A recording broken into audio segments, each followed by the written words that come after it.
안녕하십니까. 박용배 TV의 박용배 목사입니다. 오늘은 제가 쓴 책 전도는 쉽고 되어지는 것이다 77번째 케이스를 좀 말씀드리려고 합니다. 마약을 소지하게 된 탈북자 전도, 이런 제목이 나와 있는데요. 제가 어느 날 전화를 한 통 받았습니다. 대구의 어느 교회 집사님 두 분이신데 중국에 가서 아마 단동 지역에서 북한에서 물건 나오는 거, 뭐 생선이라든지 이런 걸 받아서 한국에서 또 팔고 하는 북한을 상대로 이렇게 물건을 사서 판매하는 남자 집사님 두 분이 심양의 민박집에, 조선족에 하는 민박집에서 며칠 동안 머물고 계시는데 거기 조선족 자매의 그 사주인이 있고 자매분 봉사하고 있는 자매인 줄 알았는데 며칠 동안 있다 보니까 자기 탈북자인데 자기를 좀 구출해 달라고 이렇게 얘기한다는 거죠. 근데 목사님은 북한 선교하시는 분이니까 오셔서 이 자매를 우리는 어떻게 해야 될지 모르니까 목사님 오셔서 이 자매를 좀 구출해 주든지 어떻게 좀 도와주라 해서 연락받고 제가 심양의 그 민박집으로 갔습니다. 갔더니 자매님이 있어서 이분을 어디로 빼돌려서 어떻게 보호를 해야 될 것인가 고민하다가 제가 아는 여자 조선족 목사님이 대련에 계셔서 전화를 드려서 이런 자매가 있는데 좀 도와줄 수 있겠냐 하니까 일단 대련까지 데려오면 돌봐주겠다. 그래서 대련으로 인도해서 그 조선족 목사님 집에 좀 맡겼습니다. 이 목사님은 그곳에 이제 2년 가까이 있으면서 아침 저녁으로 예배를 드리면서 말씀으로 양육받고 너무너무 진지하게 말씀을 받고 또 지하 상가 쪽에 이제 분식점 일을 하면서 양육을, 성경 공부를 열심히 하고 기도 생활 열심히 하고 말씀을 잘 받아들여서 진짜 제자인 것 같다, 사명자인 것 같다. 근데 대부분 속아요. 왜? 너무너무 이 말씀을 사랑하고 기도 열심히 하고 아멘하면 잘하고 하니까 사명자인 줄 알잖아요. 근데 어느 날 이 자매의, 탈북 자매의 그 고향이 그 해산, 북한의 해산이라는 데인데요. 장백현 그 건너편이거든요. 장백산 그 백두산 밑에 장백현이라고 하는 읍이 있는데 그 압록강이 흐르고 건너편에 해산시가 있는데 해산이 고향이라는데 해산에서 남동생이 누나를 찾아왔다고 하면서 며칠 동안 가정처소교회 그 집에 목사님 사택에 이제 있었던 거죠. 북한에서 온 동생도 말씀을 받고 영접하고 며칠 동안 이렇게 성경 공부하고 들어갔는데 목사님 건강이 안 좋아서 한국에 와서 이제 몇 달간 이제 좀 치료받고 가고 하신 동안에 이 자매가 그 목사님 조카 되시는 남자 집사님 보고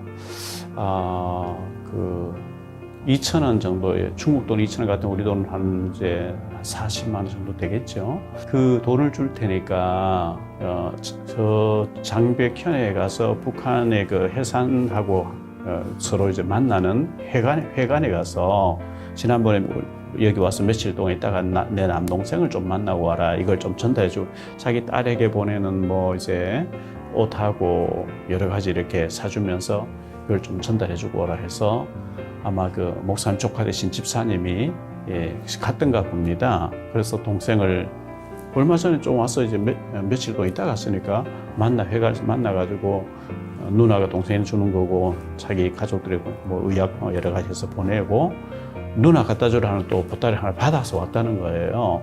그 이제 기계에 다 통과하고 그 공안들이 다 보잖아요. 통과하는데 아마 공안이 수상하게 본 거예요. 그런 낌새를 전혀 모르는 이 조선족 집사님이 그 동생이 누나인데 갖다 주라는 보따리를 받아가지고 버스를 탔는데 겨울에 눈이 너무 많이 쏟아졌대요. 버스가 도저히 갈 수가 없어. 조금 가다가 도저히 갈 수 없다 이래가지고 내려가지고 기차역으로 가서 기차를 타고 이제 장시간 오게 됐겠죠. 그런데 바로 마주 집사님 탄 자리 마주 보고 있는 사람이 사복 입은 사람이었는데 그 어디까지 갔냐 어디나 그래서 자기들은 경찰 공안이라 하더래요. 공안인데 그냥 기차 타고 어디 간다 하면서 이래저래 묻고 뭐 이렇게 몇 시간도 오랫동안 이제 얘기하면서 이렇게 갔겠죠. 그리고 어쨌든 뭐 이렇게 가서 대련에 와서 아파트 이제 또 교회가 있는 곳에 들렸는데 기차 타고 지금까지 얘기하고 왔던 사람이 사복 입은 경찰관이었는데 정복 입은 공안들 다 데리고 와서 보따리 방금 가져왔던 보따리를 확 푸니까 그 안에 마약이 들어있다는 거예요. 마약 덩어리가. 그러면서 뭐 다짜고짜 그 탈북 자매를 때리고 밟고 반죽이더라는 거예요. 그 자매가 쓰고 있던 비키니 옷장이 옆에 있었는데 그걸 확 뒤집어가지고 뒤지니까 거기서 또 마약이 나온 거예요. 그러면서 이 신부를 집사님도 몇 차례 때리고 체포해가지고 그 공안들이 몇 명이 달라붙어서 이 탈북 자매를 지지 끌고 가면서 집사님도 신부를 따라와 이렇게 해가지고 같이 가서 조사받고 전혀 나는 그런 줄 몰랐고 그냥 심부름 했을 뿐이다 해서 집사님 나왔는데 그 자매는 그날 이후로 가서 살안 죽은지 뭐 그 다음 알 수가 없었어요. 그런데 그 이후에 그 동생이란 그 북한 동생이란 분이 계속 이제 전화 와서 목사님께 전화 와서 우린 누나를 내놔라고. 왜냐하면 마약 덩어리 크니까 아마 북한에서 당국에서 시켜놓고 이제 돈이 이제 큰 액수니까 자꾸 얘기하겠죠. 누나를 어디 숨겼냐고. 숨긴 적이 없다고. 내놔라. 안 그러면 죽인다고. 그 목사님의 손자들, 초등학교 다니는 아이들의 이름과 학교 모든 걸 다 알고 있더라는 거예요.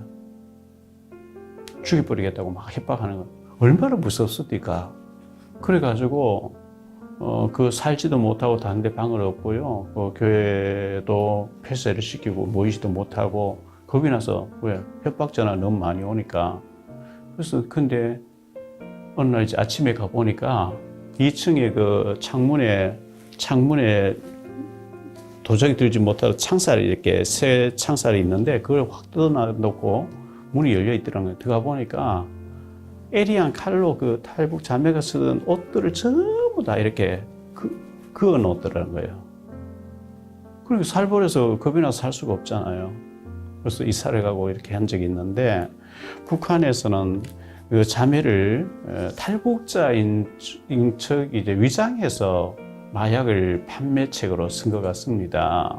왜냐하면 동생이 누나 내놔 전화하다가 당 간부라고 하면서 또 협박 전화 계속 오고 이렇게 했기 때문에 그래서 그 탈북 자매가 진지하게 복음을 받고 또 그 다음에 열심히 성경 공부하는 거 그게 가짜인지 진짜인지 알 수는 없고 진짜로 복음 받았을 수도 있고 아니면은 이제 목적 달성을 위해서 가짜로 받았을 수도 있는데 그거는 제가 알 수는 없어요. 그러나 늘 찬송 부르고 뭐 성경 읽고 한 건 사실이고 복음이 진짜 들어가는지 안 들어가는지 모르겠는데 어쨌든 마약 운반책이었고 마약 가지고 있었던 사실이니까요. 그리고 탈북자를 위장한 그 심부름한 사람이 아닌가 너무 안타깝고 그 이후에 죽은 사람인지 모르겠는데 그런 안타까운 일이 있었고 어떻게 됐는지 모르겠어요. 북한에는 사실 이런 일들이 너무나 많이 있기 때문에 북한 사역한다는 게 참 쉬운 일이 아니고 어렵고 위험하고 조심스러운 일이라는 것을 말씀을 드리면서 그 자매가 아마 그렇게 끌려가서 살았다면은 어쨌든 복음은 많이 들었으니까 기도하지 않겠나 생각되어지고요. 하나님의 긍휼하심이 그 자매에게도 긍휼이 있어서 꼭 영적으로 살게 되는 역사 있었으면 좋겠습니다. 다음 시간 또 뵙겠습니다. 여러분 사랑합니다. 여러분의 구독과 좋아요, 알림 설정은 전도와 선교에 큰 도움이 됩니다.